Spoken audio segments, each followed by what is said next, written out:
Simply walk the talk. Recording in 3, 2, 1. What's up, everybody? Welcome back to another wonderful show at Simply Walk the Talk. I am your host, Josh Holland, and today we're going to go about this a little differently. I'm going to start in by inviting you, the listener that is, I want to invite you to the Biohacking Conference in Miami on October 16th through the 17th. You can join the Biohacking Congress in person in Miami, or you can watch it live stream, which is most likely how I'm going to do it. It's going to be a life-changing weekend with 25 plus world-known speakers on biohacking, 20 plus health companies, ecological products, digital health devices, 200 plus on-site attendees, and 1,000 plus online guests. Now, if you're curious and you want to know a little bit more about this, you can obviously hit me up, go to the links that I'll provide in the show, but also the Biohacking Conference is going to offer you 50% off both on-site and live stream admissions with the promo code HACK50. So HACK, H-A-C-K, and the number 50. To purchase tickets, you can go to biohackingcongress.com. Now, one of those speakers at this Biohacking Congress event is my next guest on the show. He goes by the name Victor Sagalovsky. I hope I said that right. Yeah. I probably should ask you how to say that before we actually started recording, but nonetheless, Victor Sagalovsky is co-founder and CEO of Litewater Scientific, the first and only super Deuterium-Depleted light water, where he has dedicated himself to the research, development, and production of this rare water. Victor started his career as an innovator in plant-based culinary art, having co-founded the first organic gourmet raw food restaurant in North America called Raw. He's also the author of many articles and guides in the fields of wellness, biohacking, emerging medicine, technology, mysticism, and esoteric wisdom. Now, that's a mouthful, and I'm super excited to have this guy on the show. So welcome to the show, Mr. Victor Sagalovsky. Thank you, Joshua. I'm Yeah. very happy to be on your show. Thank you. Yeah. So, this is, I'm excited that we got a chance to finally get our schedules to match up. I know you've been traveling, I've been traveling, or different time zones, and, you're now back in the States and I'm still caught over here in Europe, happily caught here in Europe. And so let's talk about what you do, and let's talk about this light water for those who do not know. I mean, obviously we can go into a bit more of your background, but I want people to kind of quickly understand why they should continue listening to the show, because if you've never heard of Deuterium-Depleted Water, or for short DDT, right? Is that DW? No, sorry, DDT, thank you. What is a toxic chemical? well, we definitely want DDT depleted water too. It's DDW, yeah. Deuterium-depleted water. There you go. Deuterium-depleted water is water that has the bulk of the deuterium removed. So deuterium is an isotope of hydrogen. It's a version of hydrogen. 70% of the universe is made up of hydrogen. Our bodies are made up of, like, if you look at the molecular structure of our bodies, we're 99% hydrogen. So hydrogen is a building block of just everything in life in the universe. It's the first element in the periodic table. And hydrogen is the simplest element because it only has one proton and one neutron. And this is what makes it so important for biology and for the building block of everything. Now, deuterium is what's called an isotope, or a version of hydrogen, meaning it's still a hydrogen, but this form of hydrogen has a neutron, which makes it twice the size. So every other element after hydrogen has neutrons, and that's how you count the periodic table, based on neutrons. So this deuterium is something that exists everywhere. It exists in our food, in our water, in our atmosphere, and it's been with us from the beginning, the beginning of the universe, and the beginning of the earth. And this is something that science has found out 60 plus years ago. The first experiments and first studies showed that when you reduce this natural contaminant, let's call it, and we call it a contaminant because it really doesn't have much of a biological function, if any. So it actually, the only biological function it has is a negative biological function. So So this deuterium, 60 years ago, these scientists in Siberia were trying to understand why a population of people living in Siberia in a very harsh environment, eating the most non-Mediterranean diet you can imagine, and having almost no sunlight, no medical care, really, minus 50 degrees 6 months out of the year or more. And they were trying to figure out why these people were so healthy and why they had 4 times more centenarians, people living over 100 than anywhere else at the time in Russia and the Soviet republics.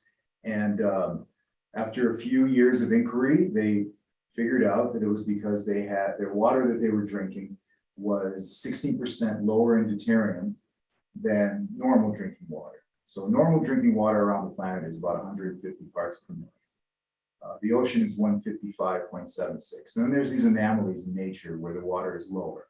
Typically in high latitudes, glacial areas, it only has to do with how the hydrological cycle works. So in some places where people live, there's less deuterium in their water. For example, like if you live in LA, your tap water is going to be 150 parts per million. If you live in Boulder, Colorado, it's going to be 139 to 140, which is a significant difference considering this is cumulative effect over time. And in certain places, there's even less. Certain glacial areas in the Himalayas, it's less, and the lowest on the planet is in Antarctica, which is 89 parts per million.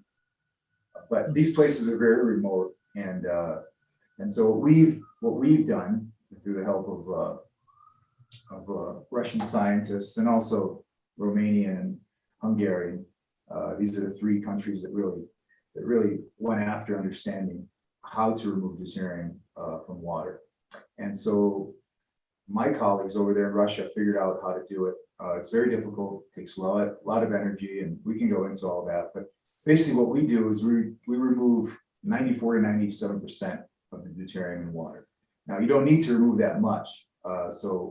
We do that because it's easier to ship that way, and then you can use our water as a concentrate, if you will. You can dilute it with other water, because the goal here is to get to a level that's about 15 to 20% reduced from the average, because this is what all the studies show of these long-lived peoples. Their deuterium levels are in the, if you measure, you can measure your saliva, you can measure your urine, your blood. These are all great indicators of what your body's doing. So you want to get down to, in the 120s, and that's the first biological benefit that you see. And we can get into the science of this, but it's really quite simple. Deuterium damages your mitochondria, and the way it does this is by slowing it down. And we have in our mitochondria. I don't know how deep you want to go, but we have, about ATP, right? Yes, so sir. ATP, adenosine triphosphate. This is our energy currency of our biology. So the more ATP we have, the more proton motive force we have, the more energy we have. It's really just a simple concept of increasing your energy, right? Increasing your energy keeps you young at any age. So, and this energy comes from mitochondria. Mitochondria primarily produces all the energy in your body.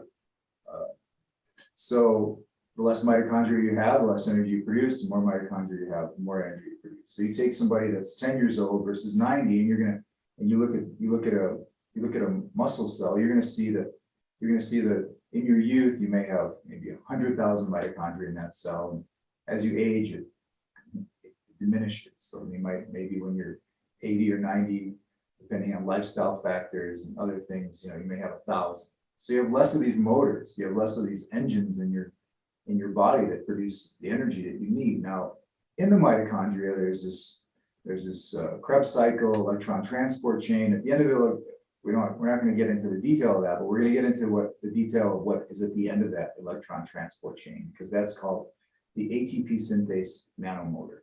And these are the nanomotors that produce ATP. Basically, it's very simple. You have these motors that spin at 9,000 RPM. They're a motor generator. So protons go in, they spin the motor, and the motor generates ATP. I can give you the exact mechanism by which it's done, but it's really amazing. Anybody that's interested in this should really interested in biochemistry and understanding how our energy is produced and the fundamental causes of aging. Just look at the electron transport chain, specifically the ATP nanosynthase. So this motor, it spins. So, and it's fed by protons. Now, if you have 150 parts per million in your water supply or your food or whatever in your environment, every 15 seconds, instead of that motor getting a proton, it's going to get a deuteron. A deuteron is a proton-neutron pair. And this is where the mechanical problem happens. That it's like putting a square peg in a round hole. It doesn't fit. It's too big. So it makes the motor stutter. No ATP is produced. And it's a cumulative effect. Eventually, it causes damage, so much damage that it creates leakage in the membrane, and then everything stops. And then then there's an enzyme, there's a cell signal for that mitochondria to go and to basically die, go into senescence, and then the cell goes into apoptosis. So we want to look, what I've always tried to focus on my entire life was how far could I get upstream to find the actual solution? Whether that's figuratively, symbolically, or literally, that's been my quest. You know, if I go out hiking on a river, I'm going to try to walk up that river all the way to the source to see where the spring is coming. And so, same thing with biochemistry, and same thing with the aging. Let's find the actual upstream source, what's causing all this damage. And when we hike up that river and we get to the spring, we find that it's right there at the ATP synthase nanomotor, and the mechanical problem of deuterium hitting this nanomotor, compromising your energy production, and ultimately leading to the unwinding of your mortal coil. There's other problems that deuterium poses, and some of these are, again, this is very simple because it's twice the size of a regular hydrogen, which is called protium. It creates errors in all kinds of enzyme transcription, DNA replication. And why would it do that? Well, let's take an example. Let's look at an enzyme, right? There's these important enzymes that you have in your body that exhibit what's known as chirality. It's like butterfly wings, or they're mirror opposites of one another. And so imagine you're sitting on a plane and you're the pilot, and everything looks completely normal. You know, you look at one wing, you look at the other, everything looks good. And as soon as you lift off, you realize that one wing is a little heavier than the other.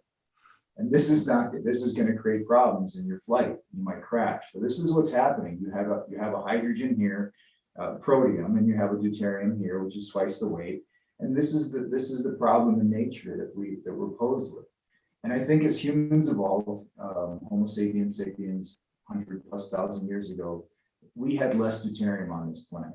So as we evolved, we have really complex mechanisms in our body for trying to keep deuterium outside of the mitochondria, and this is a new science known as deuteronomics, which was the term was coined by Dr. Laszlo Boros, who's a Hungarian, but lives in America at UCLA.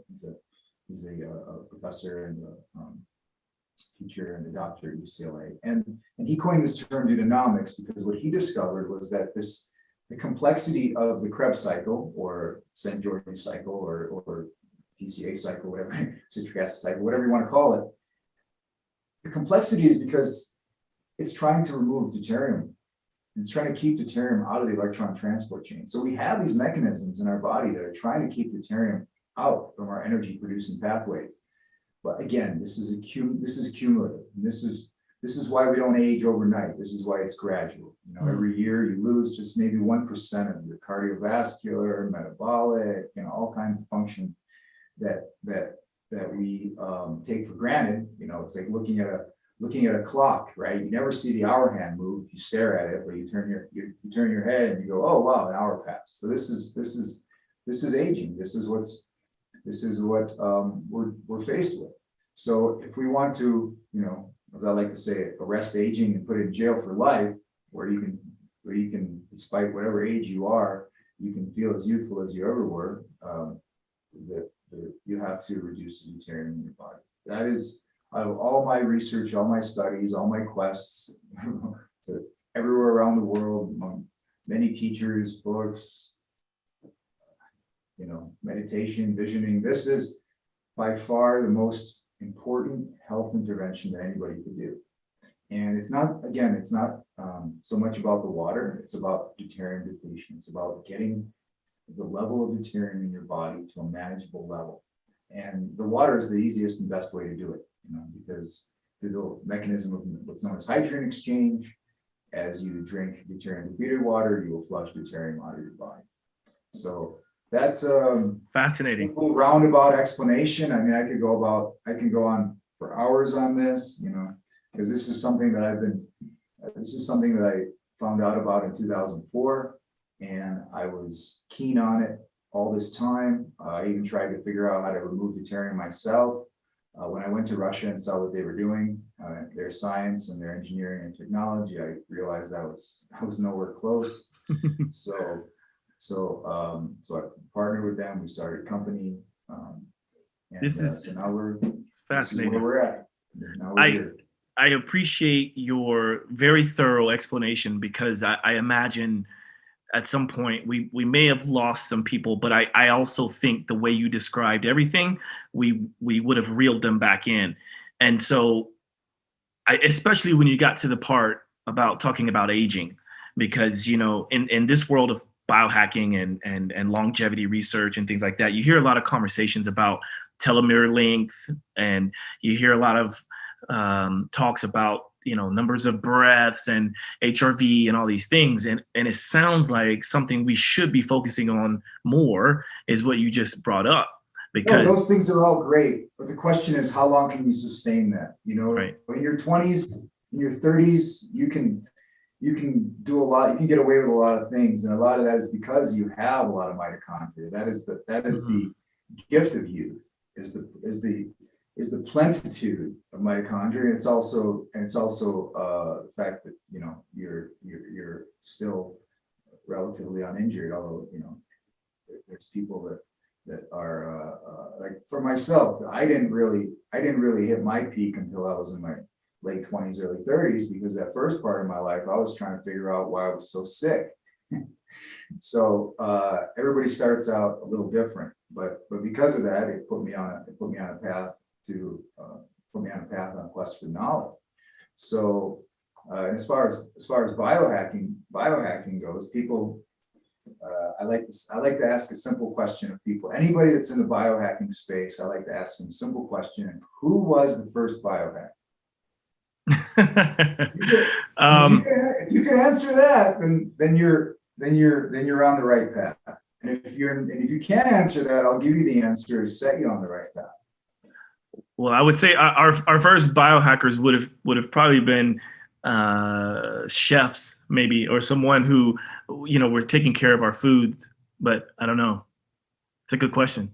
Shiva was the first biohacker. Why is Shiva the first biohacker? Because he gave us yoga. He gave us a perfect system that's passed down all the way on to now, and that is true biohacking. If you look at yoga, which is an 8-step process, not only to spiritual and physical immortality, it's a process of healing all your disease and maintaining your youth, and not to mention a lot of other esoteric benefits. So this perfect system was given us, and it's a true biohacking system. If you look at yoga, that is the original system of biohacking. And it's all right there. If you read all the ancient texts, everything is there. And we're just trying to, we're in our finite nature, and our, because we are finite on this earth, we want to put a mark of ourselves on something. So we try to improve on something that already came to us as perfect. So we already have these perfect tools that were given to us. So the term biohacking is obviously a term that's widely used, but there's really no hacking. Everything is already perfect. It's only a matter of we come here with no manual, right? It's a great metaphor, because we have all the tools at our beck and call, but we have no owner's manual for the human body. So our goal is to either discover or write the owner's manual and put that together, because we have all these tools, we have all these mechanisms for all these things that we want to accomplish, and we just have to know how. And so these tools have already been written down, and we're just trying to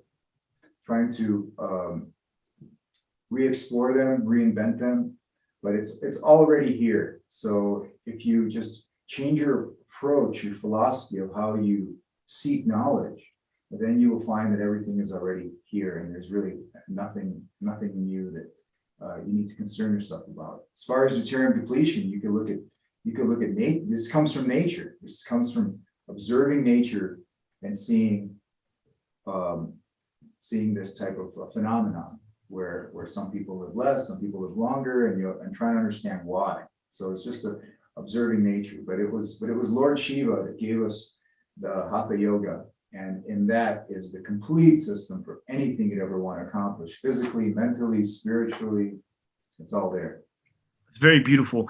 Something that comes to mind earlier when you mentioned our ancestors many millennia ago had less deuterium in the water system, or just less deuterium in the environment.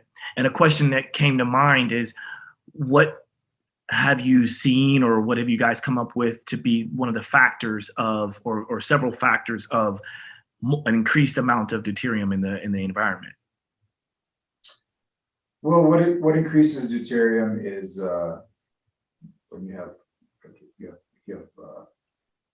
we had an ice age. All of that was locked up, in water and methane. And as methane starts, let's say you have global warming or periodic cycles of cooling and warming, that releases deuterium. Meteoric bombardment releases deuterium into the atmosphere. In the 20th century, we put a lot out there through atomic testing, especially tritium, which is a radioactive isotope of hydrogen, which is very rare. It's not part of the topic here, but so it's been steadily increasing.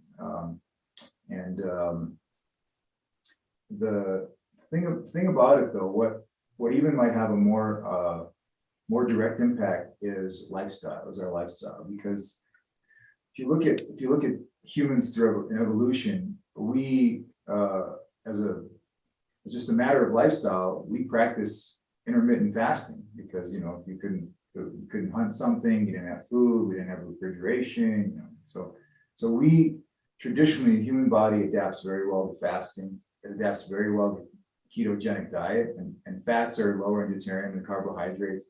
So this modern diet that people eat, this 3 meals a day thing, heavy on carbs, this also increases the deuterium load in your body, because nature puts the deuterium in the carbs and depletes the fats. And so, if you in the past, the natural process of being ketogenic or keto adapted and eating less, eating maybe 1 meal a day, or doing periodic fasting. I love fasting. I go for days on end, no food or water, just to understand that we eat a lot less than we think we do. And this is a natural reduction in deuterium. So it's all out there. Everything is written for. Let's say if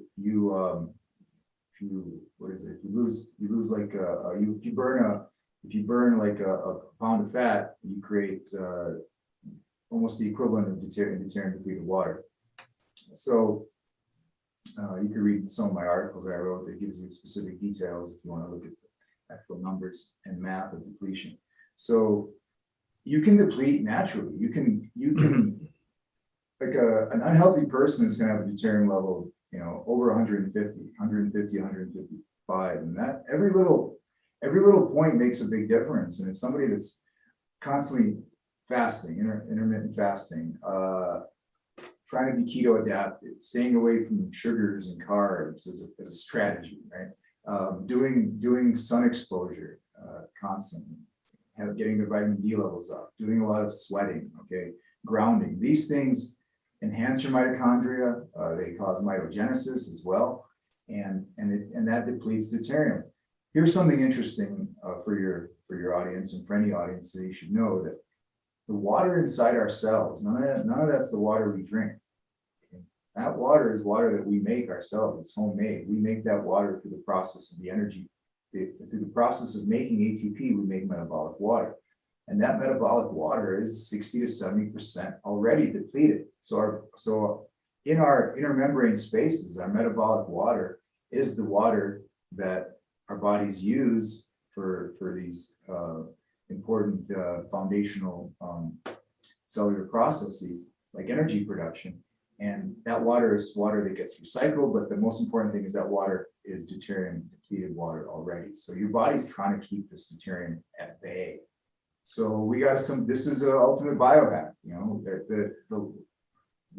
this type of water doesn't exist in nature except in certain, you know, areas that are not so accessible. So that's why I call this is like the crown. This is the apex of any biohack you could do, is lower your deuterium, because this is the foundation of anything. And just to get back to answering the question of why we have more deuterium on this planet, it's a fantastic topic. I think I gave some explanation to it, but certainly there's now here's what's interesting. When you go to Antarctica, where I've never been, but if you were to go to, it's almost like a time capsule in terms of the deuterium content of what the water may have been like 50 million years ago. And then when you look at 50 million years ago, the geological record, you see that, you know, you had ferns the size of 5-story buildings. You had giant dinosaurs. You know. Why? Well, the lack of deuterium makes things grow bigger, makes your mitochondria spin faster, and the addition of deuterium slows things down. For example, kinetic isotope effect. The kinetic isotope effect is well understood, and basically what it shows is that for a carbon if you look at the difference between a carbon hydrogen bond and a carbon deuterium bond, the carbon deuterium bond is 9 times slower to dissociate than the carbon hydrogen bond. So deuterium slows things down. It's heavy. Okay. Nature store, like in a plant, where's the deuterium going to go? It's going to go in the roots. It's going to go in the starches. Where's going to be less deuterium? Out in the leaves. Okay. It's a very simple concept. This is heavier, this is lighter. And same thing in our bodies. When you have less deuterium, you're faster, lighter, you potentially live longer. And when you have more deuterium, you're heavier, you're more problems, less energy, and lack of energy causes errors in all kinds of cellular processes. So it's a very simple concept. So not hard at all. When you discuss the bit about the water within the cells, would that be known as easy water or fourth phase water, or the type of water where some people try to structure their water? Would that be similar, or are we talking about something different? Yes, it's very similar. I would say it's one and the same. So that water that's in that easy water, as Dr. Pollack termed it, it's very unique. And I'll give a simple explanation of what that is. In ice, when you have ice, all those molecules are densely packed. There's no open space. Everything is geometrically packed down like a fractal. Okay, that's why they call it a water crystal. Because in crystal, everything takes a perfect mathematical structure. It's crystallized. There's nothing extra, right? And that you see that phenomenon in ice. It's like an ice crystal. And now easy water is liquid, but it still has that same kind of structure and organization. That's what's so profound about it. So any contaminant that messes with that perfect structure is going to affect that structure. So deuterium is one of those things. So the less deuterium you have and the less other contaminants you have in your metabolic water, the more perfect the crystalline structure of that water will be. And what the unexplainable part is that it's liquid, but it behaves like ice. So it's very, very neat. I mean, that we have there's so much we don't know, but when you when you start looking at metabolic water, you can start asking the right questions. How can you get the right answers if you can't even ask the right questions? Well said. Yeah. When you started talking about Antarctica, that's the reason why I came up with that question, is because it kind of reminds me of when I was playing around or researching into easy water, fourth phase water, trying to understand more about it. We kind of look at it as more like a gel-like structure, sort of like the gel around like chia seeds and things like this.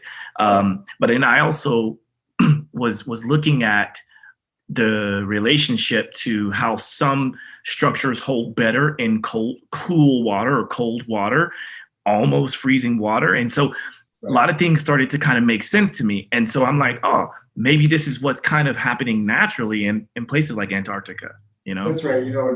Well, over there, it's because of the hydrological cycle and because water has been, locked in suspension for so long as well. So it's, like I said, it's a throwback to what the planet used to be like.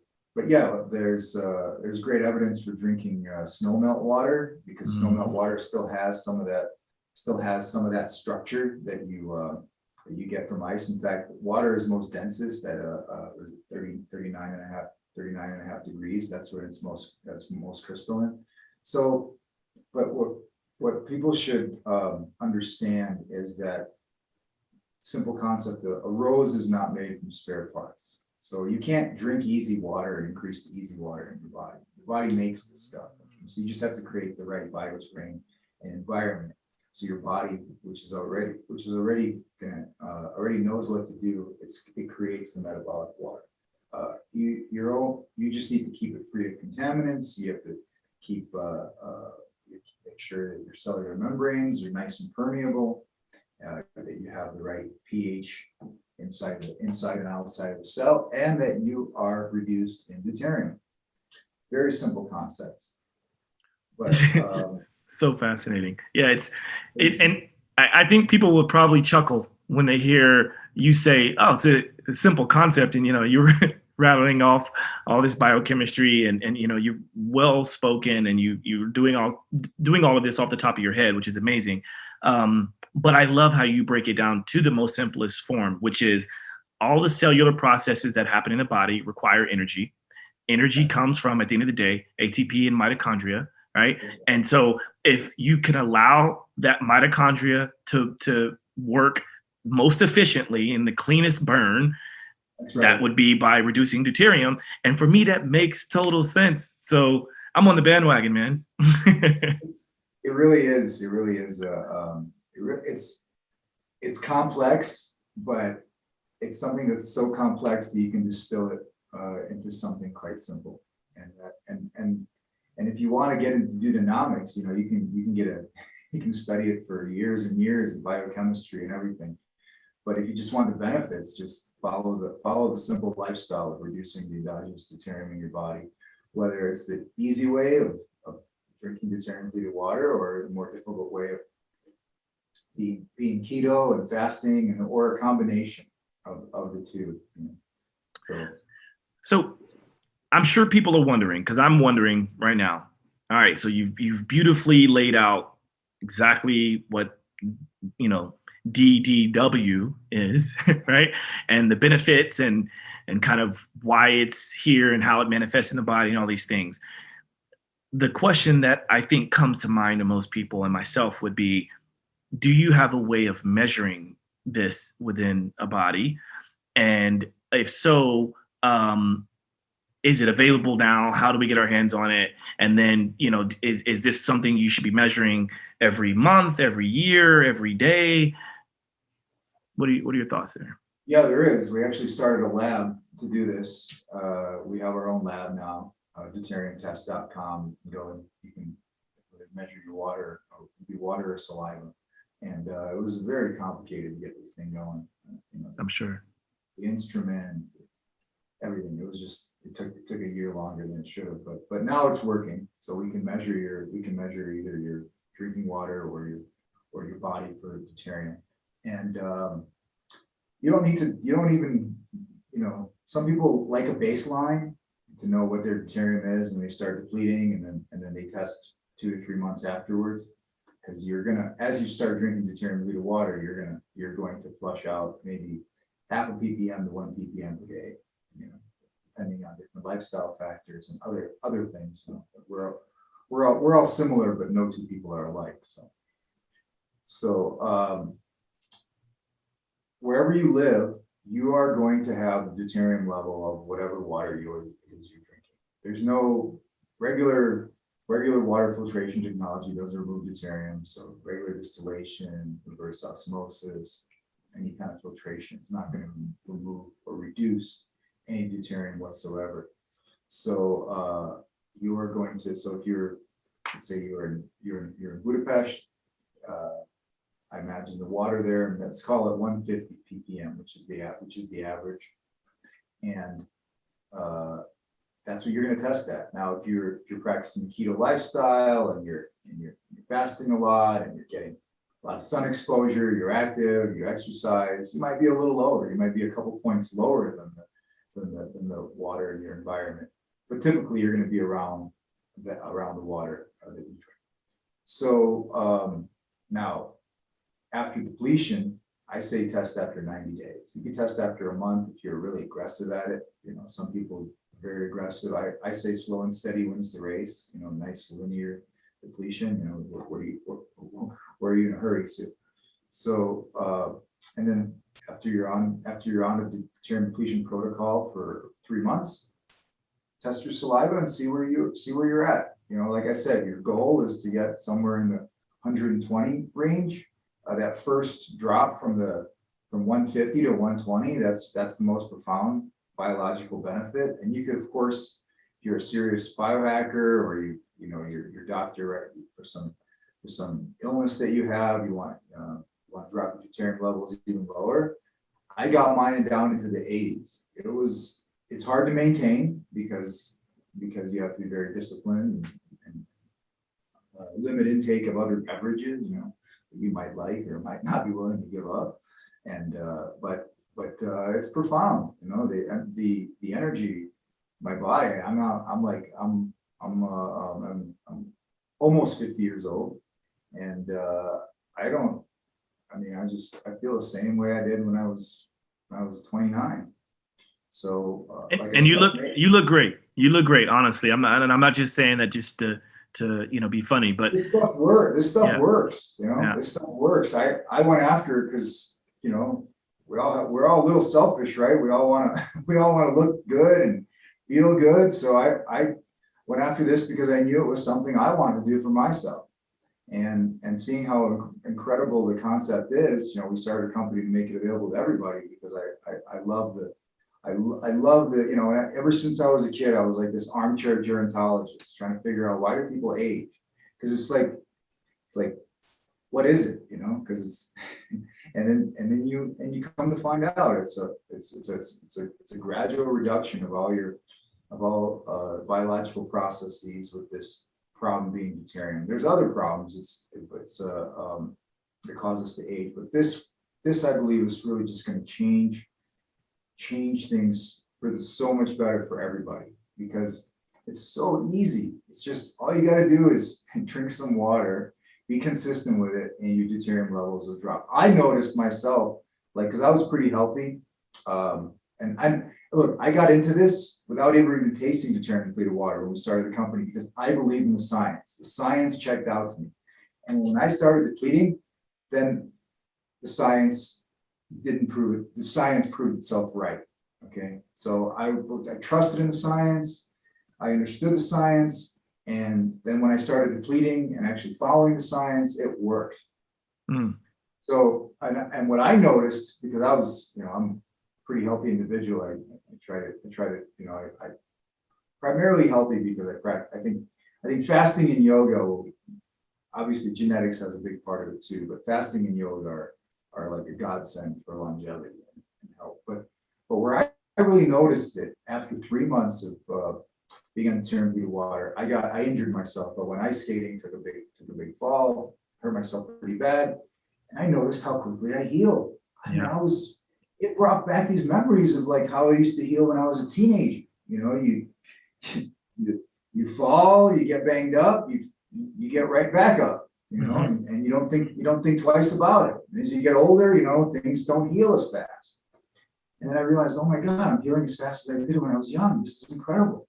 So that's the science. The science, really backs up the actual experience. So I couldn't be happier, building this company, creating this awareness, and sharing it with you and everybody else. That this is it's so easy, and it's not even that expensive. You think the water is expensive, but when you follow the protocols, it's not. It's actually quite accessible for everybody. What's not accessible is we're probably going to run out soon, and because it's so hard to make. But that's a different problem we're dealing with. But. So yeah, it's very, very interesting and somewhat ironic in that I had heard about this several years ago, and I obviously back then, I think when it first came onto my radar, it was very expensive, very much cost prohibitive, and also just location prohibitive, right? So like it's mostly in the places you mentioned earlier, Russia, Romania, even here in Hungary. In Budapest, there's a company, a local company in Budapest. So you just drive up there and buy it locally where you're at. Oh, I will. Trust me. This is going to be happening. But and that was my next question. Is like, okay, so several years ago it was difficult to get, and I wasn't here, but I'm here now. But for myself and also for the people listening, because for sure I am going to do this. I'm definitely going to get onto this because I'm convinced just from this first few 30 minutes of talking with you, it's like, okay, I need to take this even more seriously because I understand it now. For a lot of people, that's what it takes, is trusting in what is being told, because there's a lot of misinformation out there. But yeah, I tell everybody, before you do this, read about it, study it. Don't make this commitment until you're informed on it. Until you know what you're doing, because otherwise, you dabble in something. A little knowledge is a dangerous thing, but also a little knowledge gets you nowhere. Yeah. So really dive in, understand what it is, how it can potentially help you, and then go for it or not. Because if you just do it for a little while, you're wasting time, money, and effort. So really educate yourself on the concept of deuterium depletion, and then do it. I tell people all the time that don't bother, don't order this water. Just first understand what it is, learn about it, and then do it, because you shouldn't just jump into anything lightly, especially something that's a lifestyle modification that you may do for the rest of your life. Right. So and I think for this point, we'll save like how to get it and where to get it and how people can access it towards the very, very end of the show. But something that does come to mind before we start kind of wrapping this up, I really keyed in on the fact that you said you really committed when you got your numbers down into the 80s. And that was pretty challenging for you because that was pretty much all you were drinking. So that begs the question, then, if you are consuming deuterium depleted water, is it only water that you're able to drink, or like does it mess it up if you try to make coffee out of it, or is it a waste of money? Should you just use regular water? What are your thoughts with other beverages? Great question. You could boil it, freeze it, mix it, do anything you want with it, treat it like regular water. But if you mix it with something, the only thing that's going to raise the deuterium is mixing it with other water. So, for example, if we have our this is 10 parts per million. We have it in glass and plastic. So this is 10 ppm, so it means 94% reduced. We make a 97% reduced, but this is really the workhorse that's going to get you to where you need to be in terms of depletion. So let's say you have 10 ppm and you mix it equal. This is 2 liters. Mix it with another 2 liters of some other water. You'll have 80 parts per million. If you mix it 1 to 2, you'll have 100 parts per million. If you mix it 1 to 3, you'll have 112. If you mix it 1 to 4, you'll have 120 or 122, depending on the water that you're mixing it with. So that's the concept, is where you dilute it. Now, let's say you start with let's say you start with 1 to 1, so that gives you 80 ppm, versus starting 1 to 4, which gives you 122 ppm. Not much difference in the beginning because you're assume that your body's 150. So if you drink 80 versus 120, you might deplete a little faster, but why, right? So start with that 1 to 4, and then now your water goes a long way, and you're already 16 to 20% reduced from regular drinking water, and now you have a quality of water. You say do it 4 times, 122 ppm. Now you have the quality of water, which was studied for the longest living people in the world. So you want to get more aggressive. Then you go, 1 to 3, 1 to 2, 1 to 1. I was doing 1 to 1, 80 ppm, or drinking it straight to get down to that, to get down into the 80s. But I personally don't even drink much water. I mostly drink tea, So yeah, you can make coffee out of it, you can make tea with it, you can do whatever with it. But the only thing that's going to change the deuterium content is the addition of any other beverage. Yeah, I'm so excited about this. Seriously, once we log off and stop recording and whatnot, I'd love to try to get some more information of the places here, but also more of your light water. And it's just interesting that you said the only problem is that it's going to run out at some point because it's difficult to make. So my hope is that you guys find a way to not have that be a problem anytime in our lifetime.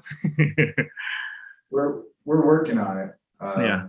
It takes a lot of energy, it takes a lot of big industrial equipment. I just got back from our factory doing upgrades to increase production. So yeah, for me, it's awesome because there's a technical challenge in this. And so for me, it encompasses everything, the company that we're building, the engineering, technical, the science, the lifestyle.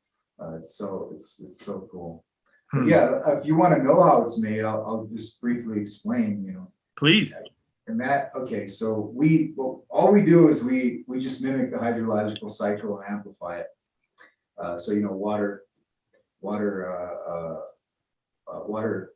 Let's say you have water, it evaporates and it turns to rain and it comes back down, and this is repeated. Sometimes it's the reason there's lower deuterium in a higher latitude or glacial areas is because there's a water vapor goes through an ice phase, so that actually purifies it or filters it even more. So what we do is now water, which is pure H2O, which this is, but all water is not pure H2O because it's got deuterium, some other isotopes of oxygen in there and whatnot. There's actually 63 or 64 different types of water molecules. But pure water, has a known melting and boiling point, freezing point, and so forth. And water that has this regular water, which is 150 parts per million deuterium, or the equivalent of about 6 drops of what's called HDO. So H2O is 2 hydrogen and oxygen. HDO is hydrogen, deuterium, oxygen. So this water has a slightly different boiling point. It's about a half degree different, and then that half a degree is where we pull off the light water. And so you have these columns. You have these 35-foot columns, and each column right now, makes less than 20 liters a day, and we have 60 of them. So for us, it's just a matter of building more columns. It's like solar panels. You want more energy, you build more panels. You want more light water, you build more columns. So that's what we're doing, and there's no way to do it on a home scale level. This is huge, massive equipment with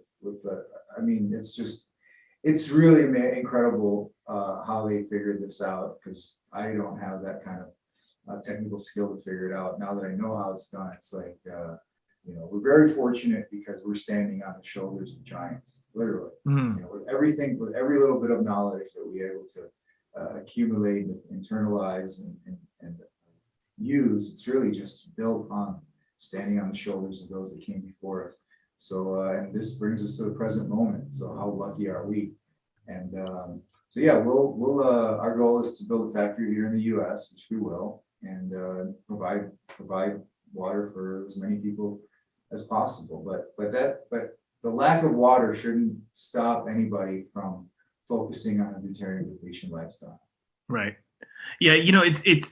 I recall when you were just explaining that process, I recall, I think this was about 3 years ago, maybe even 4 years. Yeah. Back in 2017, 2018, 4 years ago, I was about to go on tour with my dear client and friend, Roger Waters of Pink Floyd.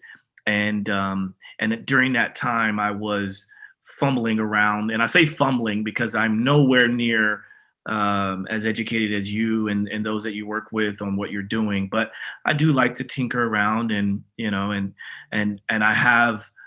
I'm very connected with people that also like tinkering around, and when we put our minds together we kind of get creative, and I took on tour with me this very old school sort of like and we created it with a bunch of parts from Home Depot. Okay. And we had some precious metals, we had some, car jack clamps, and we were using electrolysis to try to create these big vats of bubbling hydrogen. And we use this as a bath, but we also use it as drinking water. And I remember having Roger literally, like, when if he was really sore or if he was feeling sick, I would just have him sit in a tub, and there was a sump pump in there, right? And so we were using all of this, and it was just bizarre to me that I literally have this person, this rock legend, sitting in a bathtub with this electric, and he's like, Josh, I trust you on a lot of things, but like, you really want me to get in there with those electrical wires? I'm like, I've done it many times myself. It's all good, But it was cool because you could see on the skin a bunch of these little mini micro nano particle bubbles happening all over their skin. And so the question that comes to mind after experiencing all that, it also makes me think, well, should we also be using our shower water as deuterium depleted water? Because obviously the skin absorbs a lot of this water as well, right? And so that would be impractical, but yeah, I would say anybody that has a spring water source, as their shower is quite lucky. I used to go to this. There's this in Southern California, Orange County. I think it's Orange County or Riverside County. Sorry, there's a hot spring there, Glen Ivy Hot Springs. It's a day spa, and all their showers are spring water showers. It's fantastic. Amazing. The cleaner your water is great. I mean, we don't absorb much water through our skin. It's kind of a fallacy because that's why the water doesn't get in through the skin. It does not. That's why if you're in water for too long, you get your fingers get like pruned. Yeah, that's because the internal water is trying to keep the external water from coming in. So we have a good membrane from absorbing water through the skin, but yeah, that doesn't mean that we don't absorb like other chemicals like the chloramines, the chlorine, and all that junk that's in tap water. So look, the cleaner the water is, the better. Water does have a memory. Water is profound. I have my own theory on water. I believe all the water in the universe is one intelligent organism.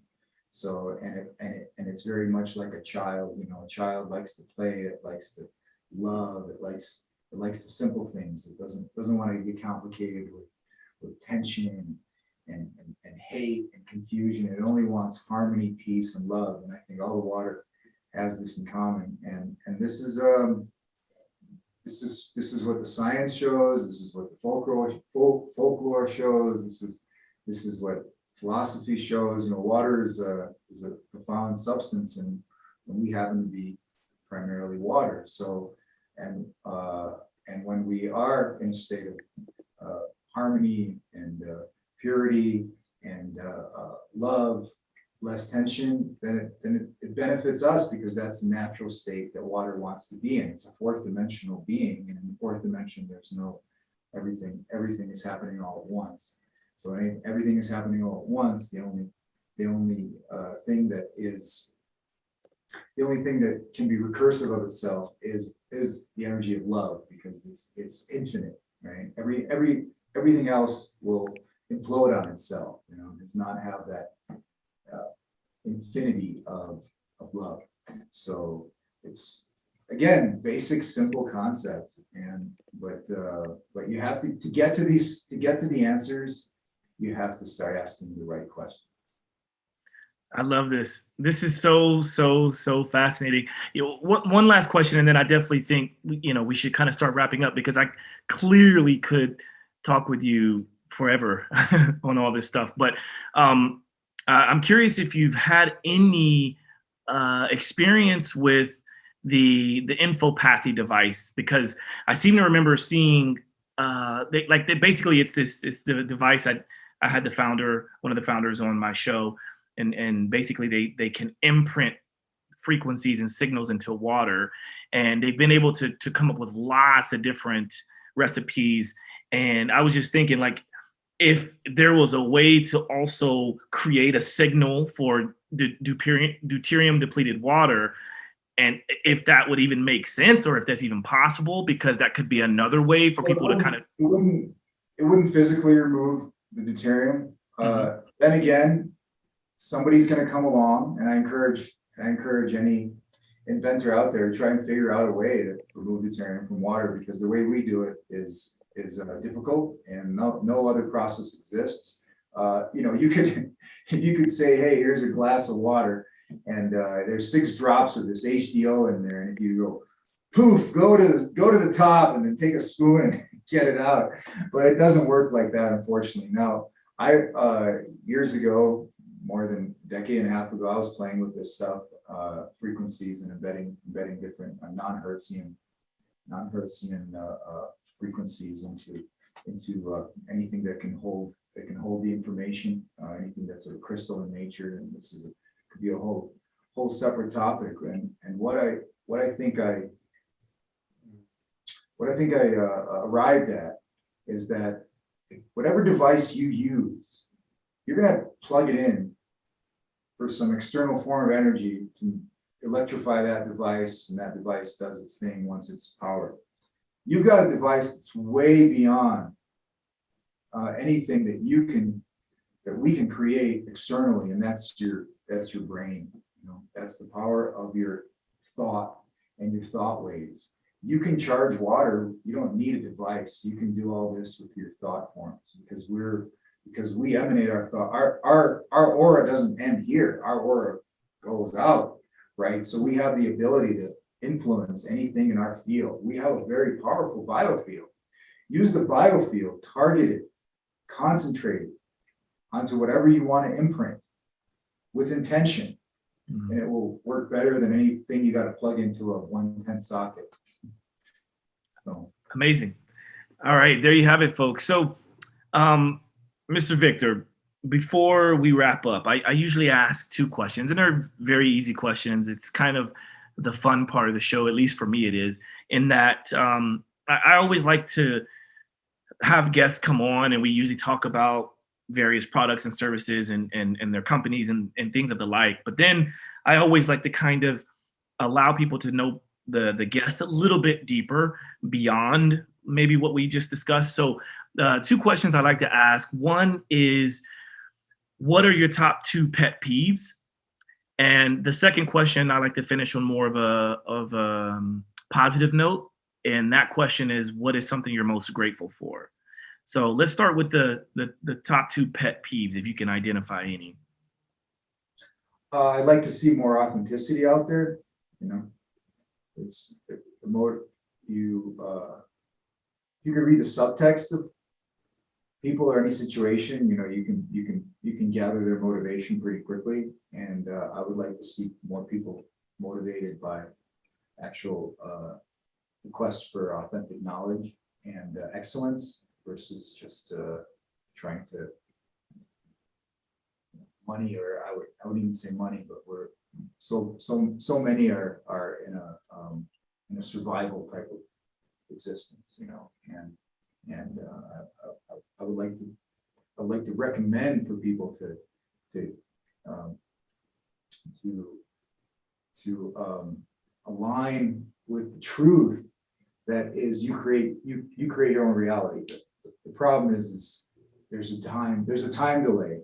There's a big time delay from the time that you put an intention out there and when it comes back. And so don't get disheartened by things like that. So really, I want to see more authenticity, because a little knowledge, like I said, it's a dangerous thing, and a little knowledge will get you nowhere. So I like to see a little bit more depth, like we're having in discussion, one-to-one, especially now in this current state of affairs where we're forced to communicate with one another through electronic means and Zoom. Let's just get a little more authentic and drop the dialogue in our minds, and really question our own belief systems. So people are too locked into their own belief system, and the belief system should really be one that's open to be proven wrong. And I'm open to being proven wrong, and I cherish it. So I would just want more people to step outside of that ego and look at themselves as a third party observer and say, hey, is this who is living me now? Is it my highest self, or is it just some need, some desire, or some basic survival mechanism? So that pet peeve has to do with embracing your humanity. More people need to embrace your humanity, because, like I tell people, help me bring out the best in you before it brings out the worst in me. So I love that. It's a good one. Second pet peeve. Take responsibility for your actions. So stop blaming everything on some external force. Use the knowledge that you're given and apply it to yourself. And it's very we're talking in generalities, but I think these are important. And find that balance. Like, for example,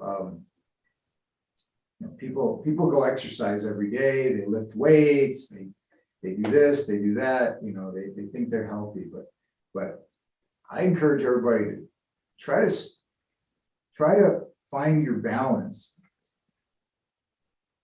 Stand on one foot. Close your eyes and see how long you can do it. Yeah. You find that alignment within, right? We're so focused on this external, but you'll find that it's very difficult. It's very difficult, and you'll challenge yourself in a really, really good way, and find that inner balance. Do it. I was amazed. Like stand on one foot, put one foot behind you, and close your eyes and see how long before you teeter over, and then you realize, wow, I don't have any internal balance whatsoever. It's everything in my life is an illusion, because if you don't have this simple internal balance, then everything else is going to be affected by that. Like we were talking, the theme of this podcast is go find the upstream answer. Go find the source of the original problem, and so you might find that if you develop your internal balance, everything outside will harmonize and you'll be balanced externally as well. And I think you've probably come to that yourself, knowing a little bit about you. Yeah, that's amazing how you just basically brought that all the way back to this very beginning of the conversation. So well done. It's beautiful.